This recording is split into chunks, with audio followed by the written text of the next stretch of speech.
Avions de chasse, transporteurs, bombardiers, plus de 3000 aéronefs militaires de 80 types différents sont stockés ici, dans la banlieue de Tucson, en Arizona.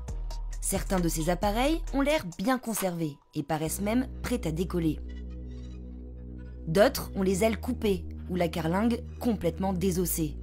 À la fin de la Seconde Guerre mondiale, les États-Unis se retrouvent avec une flotte de 65 000 avions sur les bras. Plus de 600 B-29 Super Fortress et 200 C-47 Skytrains sont alors transférés ici pour être détruits, même si certains sont remis en état pour participer à la guerre de Corée. Depuis, toutes les générations d'aéronefs militaires se retrouvent à un moment ou à un autre dans ce cimetière. Comme le F-4 Phantom II utilisé pendant la guerre du Vietnam, le mythique F-14 Tomcat utilisé par Tom Cruise dans Top Gun, mais aussi les gigantesques bombardiers B-52 créés dans les années 50 et toujours utilisés par l'armée américaine. Tous ces avions que vous voyez ici représentent entre 34 et 35 milliards d'euros. Mais une fois que les avions atterrissent ici, que deviennent-ils? Malheureusement, 80% d'entre eux finissent en pièces détachées. Système d'armement, câbles, électronique. Chaque avion militaire est composé en moyenne de 350 000 éléments. Le moteur, à lui seul, peut valoir plusieurs millions d'euros. Ces pièces sont ensuite vendues aux forces armées étrangères ou bien elles sont réutilisées sur des avions de l'armée américaine pour qu'ils continuent de voler.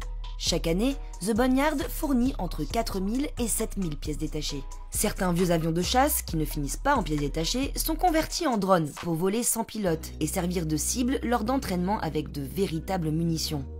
Malgré son surnom, The Boneyard n'est pas qu'un cimetière. Environ 20% des aéronefs stockés ici attendent simplement de reprendre du service. Il y en a qui restent quelques semaines, d'autres plusieurs années.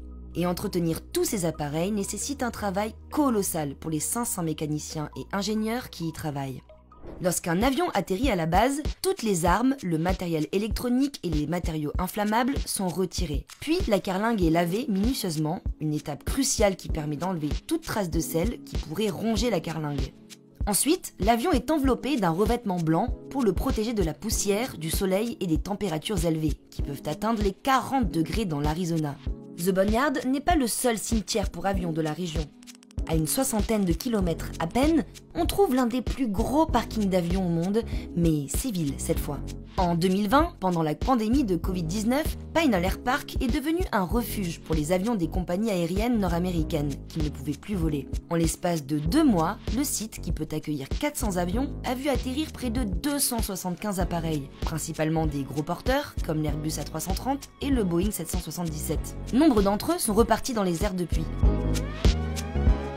Mais pour d'autres, l'escale s'est prolongée. Certains attendent d'être rachetés. Des entreprises comme Amazon viennent faire leur marché ici. Ils achètent des avions pas chers pour les convertir en cargo qui transportent vos colis. D'autres vont être détruits pour être recyclés. Les entreprises spécialisées peuvent recycler plus de 90% du poids d'un avion de ligne. Et quand il ne reste plus que leur carlingue vide, ils sont découpés en grosses tranches. Des espaces de stockage pour avions, il y en a d'autres aux États-Unis. Et tous ont un point commun. Il se trouve au sud-ouest du pays. Selon un acteur du secteur, 80% des avions stockés dans le monde seraient dans cette région. Normal, il ne pleut quasiment jamais, et ce climat sec est idéal pour stocker les avions, dont le pire ennemi est l'humidité qui attaque le métal. Le climat désertique offre un autre avantage. Le sol aride est suffisamment solide pour empêcher les avions de s'enfoncer dans le sol avec le temps.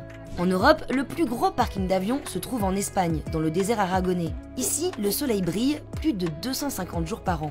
On peut notamment y trouver une vingtaine d'Airbus A380, un géant de 73 mètres de long et de 80 mètres d'envergure, qui coûte 400 millions d'euros. Trop lourd, trop gros, trop cher, aucune compagnie aérienne en a acheté depuis 2015.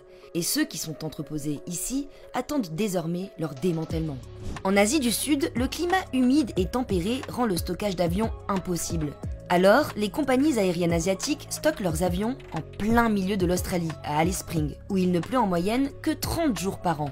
80% des avions civils actuels seront mis à la retraite en 2040. Ça représente 19 000 avions. Parallèlement, le nombre d'appareils dans les airs devrait presque doubler dans les 20 prochaines années. Les nouveaux modèles devraient être moins gourmands en carburant, mais ils auront une durée de vie de seulement 20 ans, contre 25 à 30 ans pour les modèles actuels. Les parkings d'avions n'ont pas fini de s'agrandir.